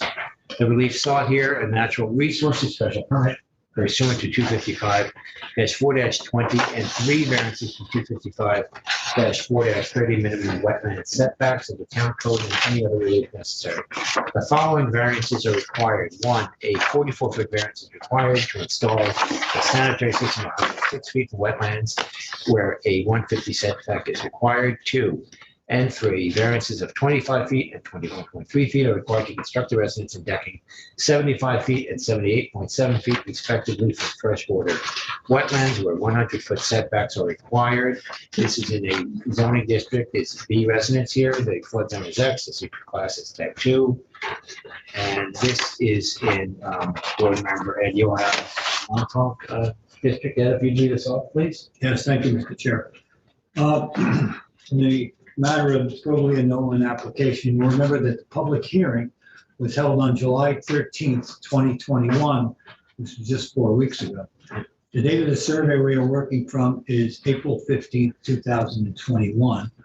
The property is located at 22 South Geneva Court, which is just west of Westlake Drive, an area of considerable development. Property is adjacent to wetlands situated to the northwest, which has required the applicants to seek relief in the form of an NRSP and 3 variances already defined by the chair. As noted in the TAM, there is a mature stand of about 2,500 square feet of bamboo growing to the south at the southeast corner of the lot. And there is a cleared area of more than 2,000 square feet to the northeast at the edge of the parcel that is currently in law. Excuse me. The board has handled many applications from this area, and as we know, stormwater runoff and the effects of lot development and leaching from septic systems have greatly affected the water quality of Lake Montauk. There's all of the land in this area to the west of the lake slopes towards its waters and the water quality of the lake, particularly at its south, and it has been a concern to the town and to the residents of Montauk. A portion of the land adjacent to this property is part of a now segmented series of wetlands that leach into the lake, and that the preservation of this area in as pristine a condition as possible is a prime consideration of this board. The applicants had proposed at the time of the technical analysis memorandum that at the time that the TAM was produced, to build a 2,793 square foot residence with 375 square feet of decking and 543 square feet and a 543 square foot 2-car garage. The planning department at that time recommended that the house size be reduced, that an effort could be made to move the house and its associated decks as far from the wetlands as possible. They also asked that an ambitious revegetation plan be produced and that it should be implemented before the building permit was issued. And in fact, the board would grant approval for this application. At the time of the hearing, the applicants did offer several amendments to the original request, agreeing to covenant the garage to ensure against future conversion to living space, thereby reducing the living space from a potential of 2793 to 2,199 square feet, which is a reduction of 594 square feet, while also converting one bedroom to an office so that the house now technically contains just 3 bedrooms. Additionally, 2 feet was shaved from the northern footprint of the house, increasing the nearest distance from the wetlands to 77 feet. It had been 75. And in eliminating 1 bedroom, the corresponding change in the septic system will allow that system to move 13 feet further from the wetlands. The proposed project would now include building coverage of 1,530 square feet, which is 11.1% of the lot size, and the lot is 13,797 square feet, where 2,759 square feet, or 20%, is allowed. As remediation, the applicants had offered to covenant a scenic easement of 5,930 square feet, thereby eliminating the possibility of a pool being built on the site. They also offered to covenant the garage so that it cannot be turned into living space. At the hearing, the issue of protecting the scenic easement against encroachment was raised, and planner Michael Delalio suggested a wildlife-friendly split rail fence might be installed along the perimeter of the allowable clearing area, and the applicant's representative, Andrew Strong, relayed to the board that his clients would agree to installing just such a fence. At the hearing, the applicants spoke on their own behalf, and 9 letters of support were included in the document authored by Mr. Strong. It was dated June 18th, 2021, and was received by this board on June 22nd, 2021. Also included in that document was a letter from the applicants describing their personal histories of growing up in Montauk and their strong personal desire to remain there as residents. In summary, I think that this is a small, environmentally sensitive lot, and if this application will be approved, it will require great care and strict adherence to the building protocols offered by the planning department if and when it will move forward. But understanding the constrictions associated with building on this parcel and knowing it has been suggested already in the TAM that a house could not be built on this site, which would be totally out of jurisdiction, I am in favor of approving this application. I believe that a real and sincere effort has been made by the applicants to answer many of the concerns raised by the planners. I do not think that unnecessary harm or destruction will be done here environmentally, and I feel that the proposed structure is not unduly out of character with the surrounding development. It's important to note that they also agreed to remove all of the invasive species, the invasive bamboo that sits at the southeast corner of the property. Easy task either. Excuse me? That's not an easy task. Not an easy task at all, and we made comment to that at the hearing. Yeah. And the area that is to the rear or the east of their property that's been cleared by a neighbor will be completely revegetated, so that they've agreed to what was suggested in the TAM for all revegetation. I think this was a sincere effort, and I think it was a reasonable response. I do think it's a sensitive lot, and I think in this area, we've all reacted regularly and emphatically that protecting the environment here, protecting the flow of water down into the lake is very important to us and to the town, and that they have to show respect for that. But I do believe that what we see here in terms of their proposed development is unreasonable. And again, I'm very willing to approve this application. Thank you, Ed, for those extremely thorough remarks. And Appreciate before that. we move on, Chair, if I can just get clarification, because I know that the size of the house originally was noticed at 2,793 square feet, and I know that's now down to 2,199. Is the decking, the size of the decking, as far as you can tell from, I'm not as good at reading surveys and as the board members are we still looking at 375 square feet of first and second story decking, or has that been? I don't think they changed anything. Okay. Yeah. And the garage has still remained the 543. I just want to make sure that those don't get altered. Okay. That was my only clarification. 2,793, right, for the residents. Okay. It was 2,793, and now it's down to Exactly. 2,199. Yeah, I thought you said 92. I'm sorry, 99. Yeah, okay. Okay, great. Thank Sorry, you. just But want that's to fine. get that clear first. Roy? Yeah, I agree with my fellow board member on this very thorough report on this. a suggestion. I happen, I applaud this applicant for coming to us and working with the TAM and what they've done. So I think they're showing themselves to be very concerned citizens from not talking. So therefore I like to. Thank you, Roy. Terry? Yeah, I thought that they're doing a lot of good things on the environmental level. The proposed revegetation on the east where the neighbors encroach on one area. The removal of the 2,500 foot bamboo is where the septic system, in the general vicinity of the septic system plus more. I was apprehensive about the garage being, they are willing to covenant that it will never be made into living space. And it's a little less thrilled about the bedroom. They cut like 2 feet off a bedroom, they eliminated a closet, and that in the plans, it disturbed me a little that they're calling it now an office or something like that. So the potential in the future is there But that somebody. I think that's a big give up. I really. The county does give you a bonus room anyway if it's, Yeah. but I'm not just, go Yeah. ahead, Roy. I'm sorry. No, that's okay. I was just gonna say that, when you do take out a closet, it's clearly not a bedroom, you are allowed a bonus room with the county, just for Okay. But go ahead, I'm sorry, Terry, Yeah, continue, please. there were other references that the planner made to a few houses on Fairview Avenue, which had our approval, which are much smaller. I am concerned that with the space, the garage, they're willing to covenant it, so I am going to approve this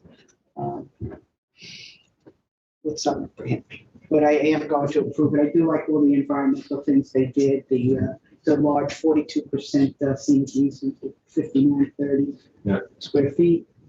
And Okay, I am going to approve it. okay, thank you, Terry. Thank you, Terry. Tim? I'm in agreement with my fellow board members. I would look to approve this. I'm also very impressed with the level of mitigation that was presented and the flexibility of the applicants throughout the process. And I don't really have anything else to add. Thank you. I'm kind of in that court. I'll say I appreciate Ed's very focused analysis. It's really helpful, and all of my board members' comments, I agree with them all. At the end of the day, there's something nice about seeing an application like this where the applicants are really trying to do the right thing, or with the scenic easements, with getting rid of the bamboo, and working with a tastefully designed, I think, prefabricated house. There are some parameters, and with the septic system location, there are some parameters. So I really have to say I applaud the applicants for working with the planning board so well on this, and I'm going to approve this as well. Council, you good on that? I think I am now, yeah. Okay, thank you. Thank you all.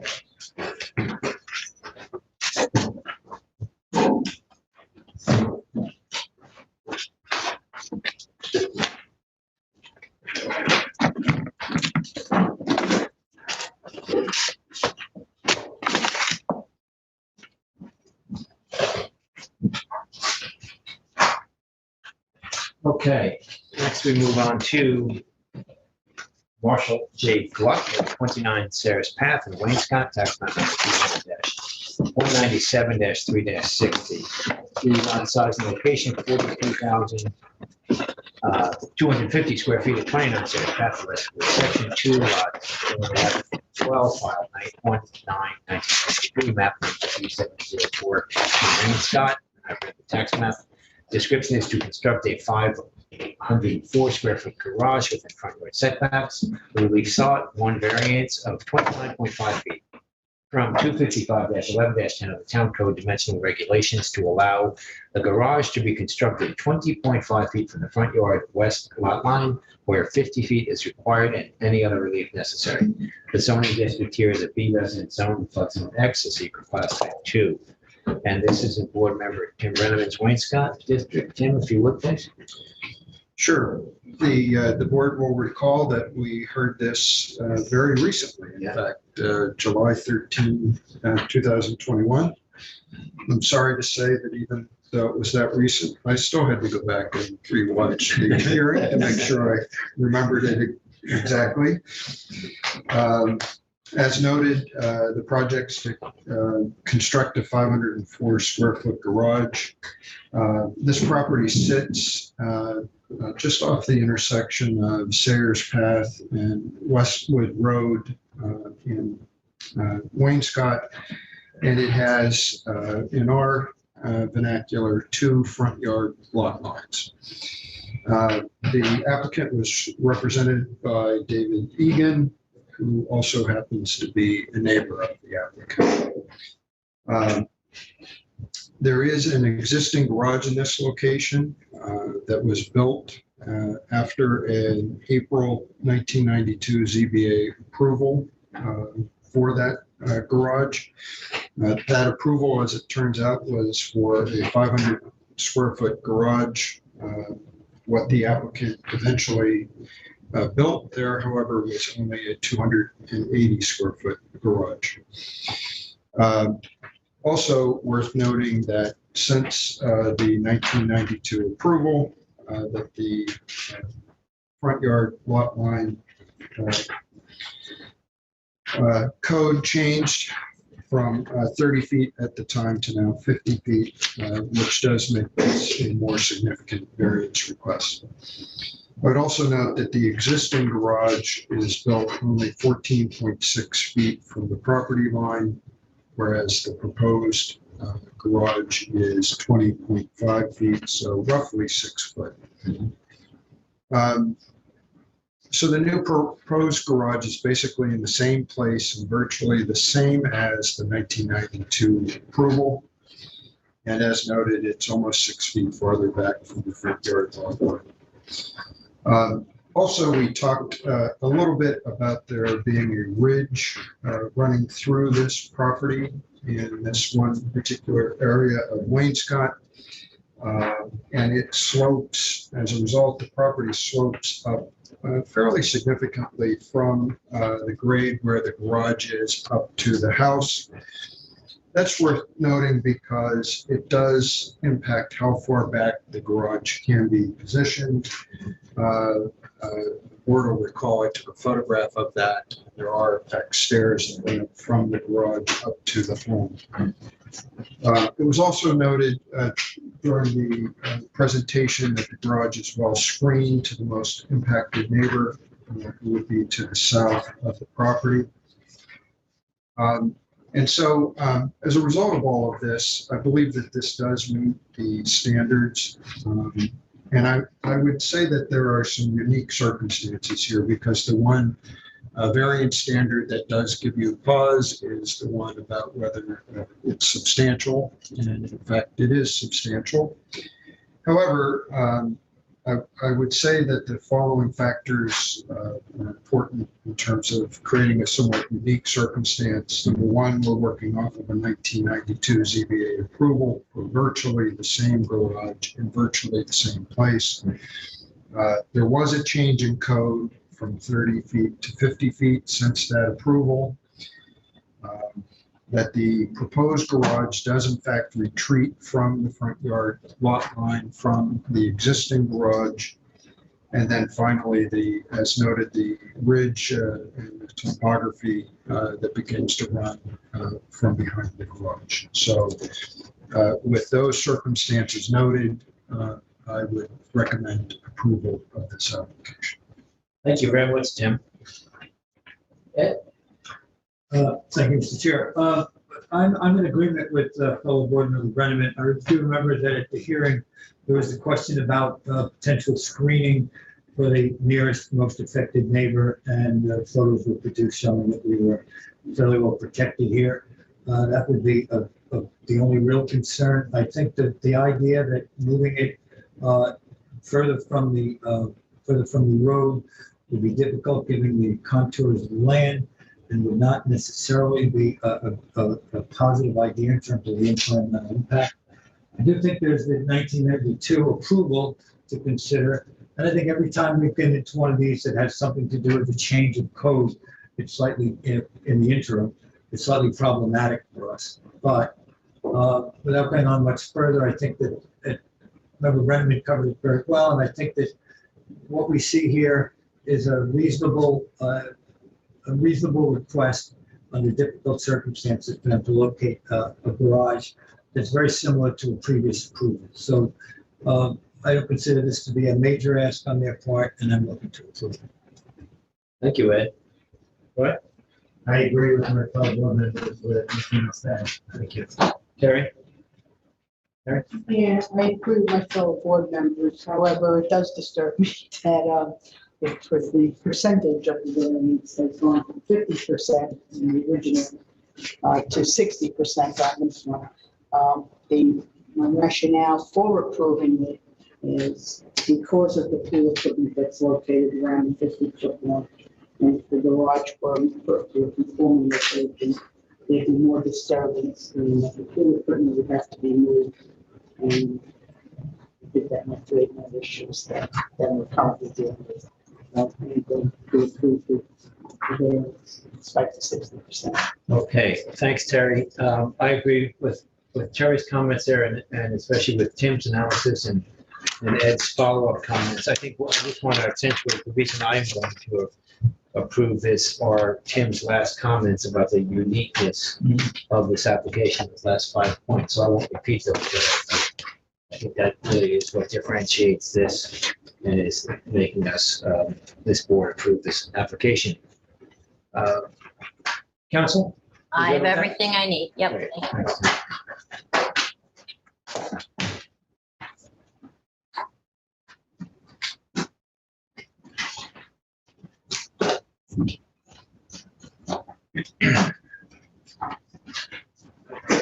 Okay, moving on now. We have Henry, the next file we have here is Henry C. Smither at 63 Soundview Drive, Montauk, tax map number 300-5-2-3. Lot size location 11,404 square feet at 63 Soundview Drive, Soundview Estates, lot 17. Here is to construct a two-story, 2,668 square foot residence with 554 square feet of total first and second floor decking, driveway and sanitary system on a parcel of land containing roots, vegetation, and improvements. The relief sought a natural resources special permit pursuant to 255-4-20, variances from 255-11-10, dimensional regulations, maximum height, and any other relief necessary. One variance of 0.7 feet is required from 255-11-10, maximum height for the residence to be constructed 30.7 feet above natural grade, where 30 feet is the maximum. The zoning district here is a B residence zone, flood zone X, secret class is type 2. And this is in board member Terry Berger's, Teresa Berger's district. Terry, if you work with. Yeah, this was July 13th also that we had this hearing, and the survey I'm looking at is dated January 29th, 2021. Received on March 2nd, 2021. Okay, this is on Soundview Drive on the, not on the base of, not the sound side. It's one of the remaining parcels that are available for development on this Soundview Drive.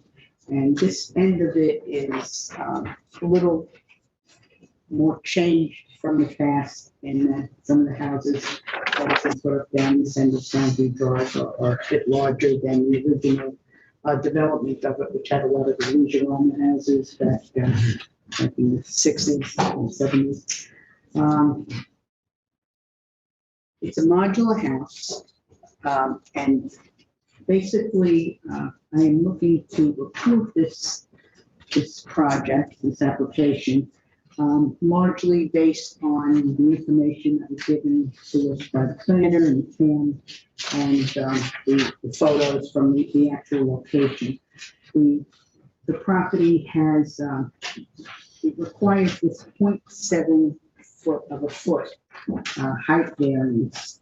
And if you look at the survey, that variance is needed, it's around the portion of the front of the center of the front of the house.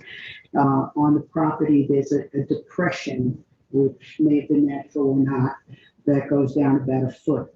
So to build the house there, the front of it requires that to have this 0.7 foot variance. The house is basically centrally situated, and the property from the Soundview Drive side, which is the north, going to where the beginning of the house is less. It has some beach vegetation, but it also is less robust in terms of the dune, and it's more disturbed in terms of its vegetation. If you go to the back of the house, you recall there was a long line along the fence, the neighbor's fence, down back to the back of the property. And in the back, there is a well-established dune. You can see it in the survey there around contour. You can't read that. I think it says 12. Yeah, Yes. yeah, Okay. And that is the more pristine and on the south side, and the better beach. There's a dune and there is good beach vegetation. Among mentioned was beach plum, beach heather, some oak and pine. And the topology is unique in that it has remained as it was through all the years. The construction is of a modular home, and it will be constructed on hill piles. There is no basement for it.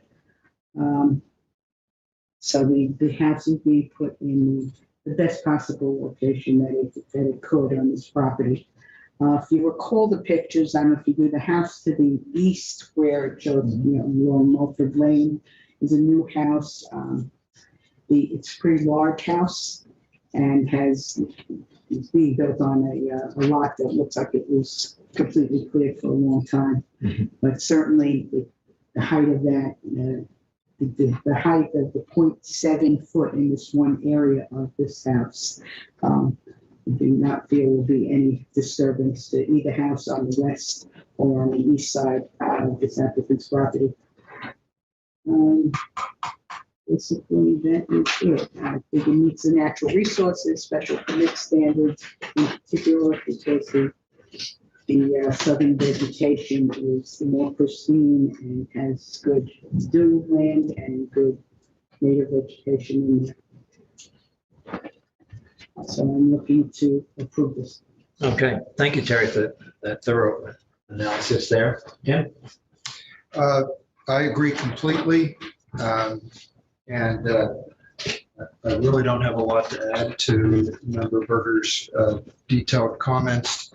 0.7 foot is actually 8 inches. And so I really look at this like this. We are trading 8 inches of height in return for preserving the south end of this property. Mm-hmm. And so we get to keep all this beautiful dune land back there because they did have the option of moving the house back and it'd be conforming, but we lose all of that. So this seems like the greatest trade we could ever make. And the other comment I would make is related also that one of the most vivid impressions of that hearing for me was not this property, but the property to the east, which was completely cleared, completely graded. And so to contrast that property with what we're approving here is really not a comparison. I think this is a really good application and I'm enthusiastic about approving it. Thank you, Tim. Thank you, Tim. Ed? Thank you, Mr. Chair. I'm in agreement with my fellow board members. I will say that when I first read the plan and the size of the proposed house and the height of the proposed house, I had some concerns. I think visiting the site, I think the photos, as was pointed out by Member Brenneman, are very telling. I think when you visit the site, it's even more so. You see this new house virtually on the property line. It's not on the property line, but it feels that way when you're down there. You see the fact that this lot's been over cleared. And then there's the idea that what could you have done? It was just mentioned the house could have been moved back and we would have done more environmental damage. I think that trade-off that was mentioned by Brenneman is absolutely the most significant point for me, and that we preserve a good portion of the property by allowing what is a very small variance. I think allowing these pyramid, variances is something we have to carefully consider because we have to worry about the impact on the neighborhood. But given the surrounding houses, given the size of the surrounding houses, I don't think this is an ask that's unreasonable in any way. And I agree with both board members that I think it's been a good application, and I'm happy to approve it. Thank you. It's not a pyramid. Thank you, Ed. It's not a pyramid, it's a height. Right. It's a height. Right.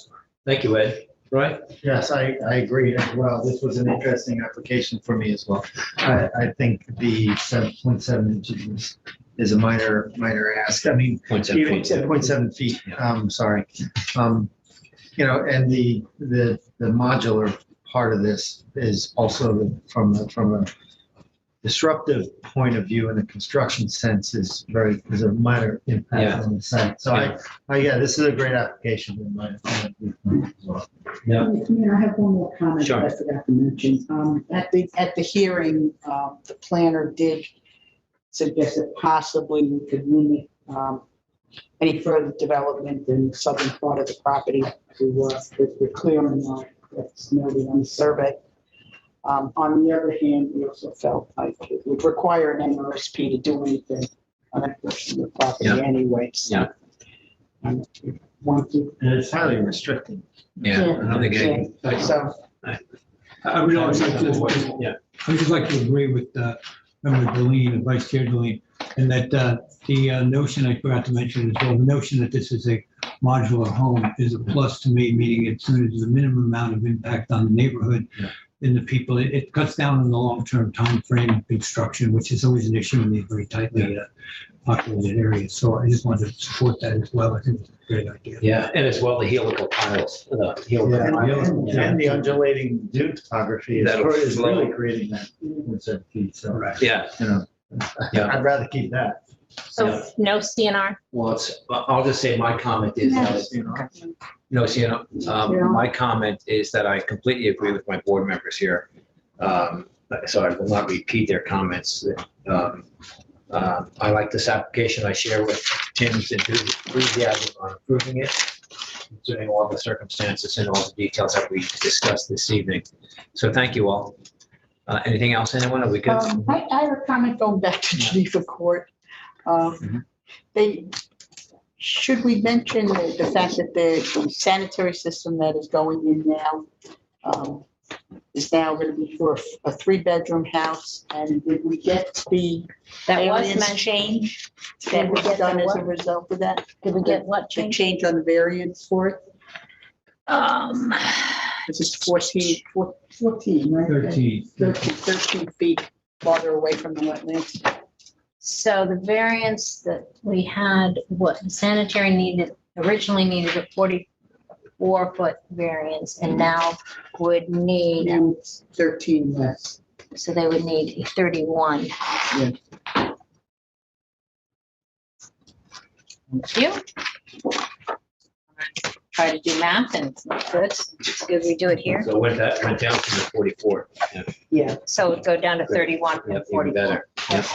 That was a good catch. Thank you. Yeah. Thank you, Terry. Okay, we'll move along now, board members. Next, we have an extension of time. No, we have another decision. Oh, yes, we do. Jello, thank you. Yep. So board members, you recall that we had sent a letter out with regard to the Jello application.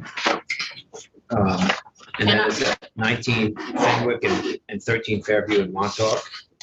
And we had, the letter requested that we get an answer back with regard to the confusion here within 2 weeks. And we received, or I received from Joe Halsey at Lighthouse Planning, a letter dated August 9th of 2021.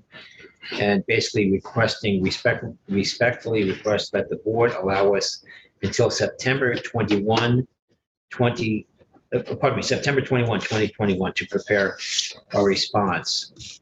So it is our charge now to discuss this letter.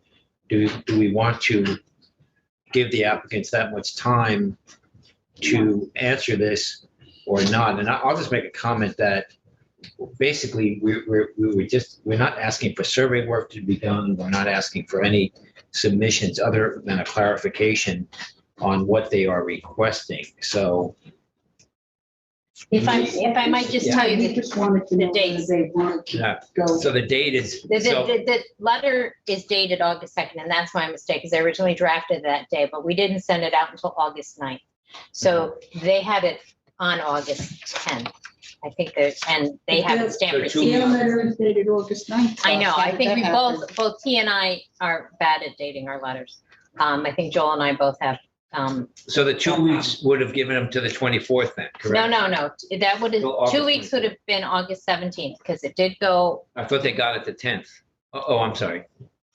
Well, they replied on, If they received it the 10th, we gave them 2 weeks. because that I would be- think you said the letter went out on the 2nd. I'm sorry, it did go out on the 2nd. I did Okay. change the It did. date. Let me Okay. get that right. So it did go out Okay. on the 2nd. And they replied on And that. then that, which gave them the 2 weeks, which gave them a little bit more than 2 weeks, actually, because it went out on the 2nd. They say it's received August 10th. I don't know how that could be, because it did go out the day that it was approved by the chair to go out, which was the 2nd, right, Well, Kyle? They Would you say go? with regard to the letter dated August 2nd. They say dated August 2nd, Yeah, they right? say. It's stamped receive August Okay. 10th, but that may have been So when here they're they passed asking- it on to They're someone. asking for about 6 weeks.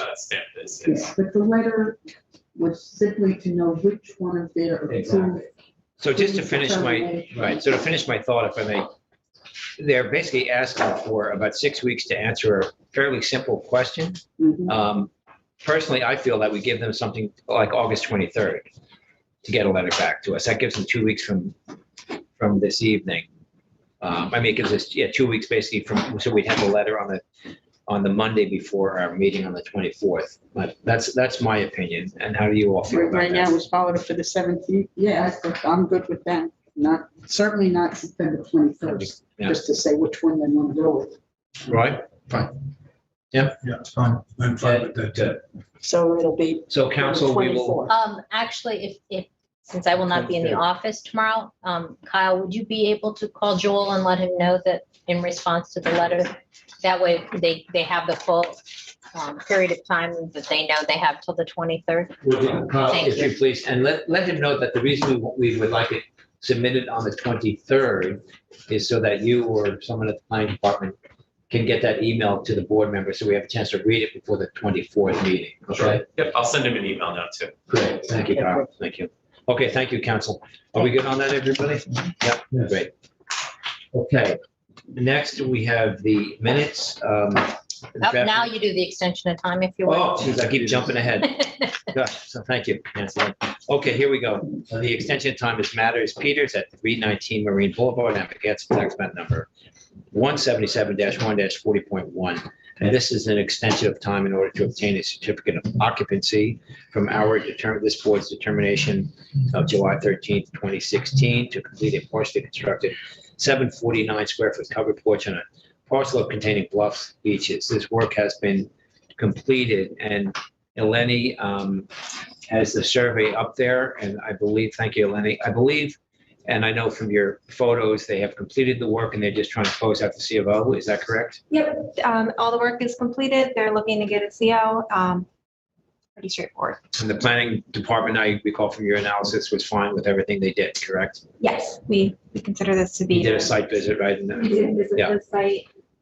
Everything's done. They might have some other things to take care of before a CO, but that's nothing to do with this permit. That's with the building department. Okay, great. Well, thank you for your work on that, Eleni. This is in my Amagansett district. I'd like to make a motion with regard to Matter Peters at 319 Marine Boulevard, Amagansett, to approve the extension of time so that they may obtain a C of O. I'll second it. Concur. I concur. I concur. Okay, thanks again, Melanie. Now we move on to the minutes, the draft minutes of August 3rd, 2021. I have read these and they look fine to me. Do I have a motion to approve the minutes, the draft minutes of August 3rd, 2021? Sure, I also read them. And make a motion to approve the minutes for August 3rd, 2021 for the East Hampton Town Zoning Board of Appeals. Second. I concur. I concur. Okay, thank you all. Okay, now we'll move on to resolutions. Let me just put this file away. We can start off. We have, let's see, did we have those here? Do we have the resolution? Oh, yes, they're right here. I'm sorry. I put them up on the counter. And somehow in my mind, that meant I'd already given them to you. Oh, that's right. Great, thanks, Nancy. And I will read these in and pass them out to the appropriate board members. Along here, these are all very recent. Nancy Lynn has been keeping very busy. The first one we have here is 212 Hunting Lane LLC at 42 Hedges Banks Drive in East Hampton, tax map number 300-35-2-5, and this is in board member Brenneman's district. Tim, if you want to take that, please. Sure.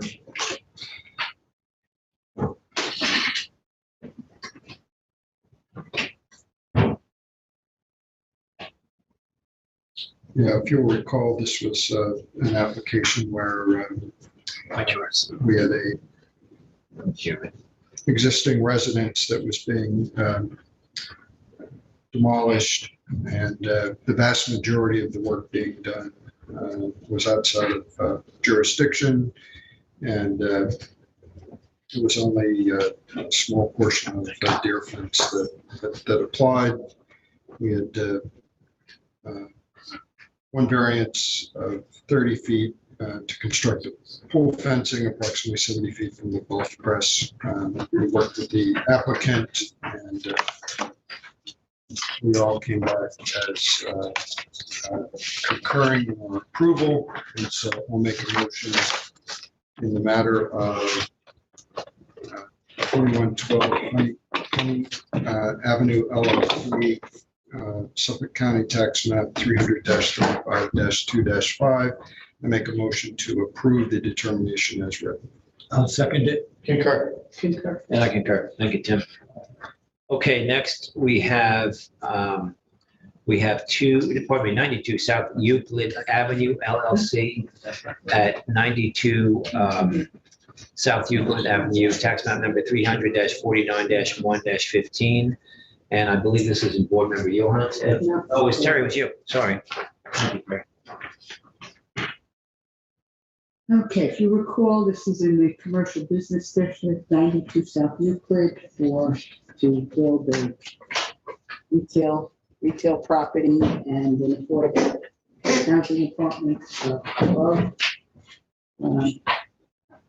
Originally, we requested a variance of 7 feet, which was modified later on by the applicant to require a side yard variance on the east front to 3 foot variance. Well, the project was approved. Yes. Okay, the project was approved by unanimously by the board. And so in the matter of 92 South Euclid LLC, tax map 300-49-1-15, make a motion to approve the resolution as written. Second. I concur. And I concur as well. Thanks, Terry. Okay, next we have Barbara Rosecan at 313 Kings Point Road Springs, tax map number 300-24-1-8, and this is in Vice Chair Delene's district, Springs. Roy, if you would, please. Yes, I have. Yes, this was a application in Kings Point Highway to relocate 22 linear feet of fencing and allow 410 square foot of first and second floor decking and 50 square foot of slate patio, which was approved by the board. What was denied by the board was the wire fence on the crest of the bluff. Therefore, I'm making a motion to approve the application as written for Barbara Rosecan, Suffolk tax map number 300-24-1-8. Second. I'll concur. I concur. And I concur as well. Okay, thanks, Roy. Finally, we have, we have 2 more. We have Robert Woolcott at 42 Oyster Shores Road in East Hampton, tax map number, pardon me, 300-92-6-23.3. And this is in board member Brenneman's East Hampton district. Sure, and I believe this was the extension of time technically. Yeah. And this was one that we had looked at and were a little bit concerned with some of the conditions, but after the last inspection, we were in agreement to approve this extension of time. So in the matter of Robert Woolcott, Suffolk County Tax Map 300-92-6-23.3, I make a motion to extend or to approve this resolution extending the determination as written. I'll second it. I concur. And I concur as well. Thanks, Tim. Okay, finally, we have Robert De Niro at 242 Old Montauk Highway in Montauk, tax map number 300-87-3-6. And Terry, you want to take this here? Sure. It's an extension of time for De Niro. The original determination was filed November 15th, 2017. And this, as you know, we have a pending decision to make on a modification for this application. So in the meantime, we require the extension of time in the matter of Robert De Niro, Suffolk County Tax Map 300-07-03-06, and make a motion to approve the extension of time. Just for clarification, we've already done the modification. Yeah. We've done the modification. And I concur as well. Thank you, Terry. Okay, let's see. Council, do you have anything else? I'm pretty sure we adopted it. Council, anything else No, from you? I don't have anything else on the agenda. Okay, board members, I think we just need a motion from our vice chair and we'll be all set. Sure, Mr. Chairman, therefore I make a motion to close the hearing and the work session for the Town of East Hampton Zoning Board of Appeals for August 10th at 8:32 p.m. I'll concur. I concur. And I concur. Okay, thank you all. Nancy Lynn, Lenny. Thank you, Matt, LTV. Very well. Thank you. I'm pretty sure. I'll give these. I could be wrong. Perfect.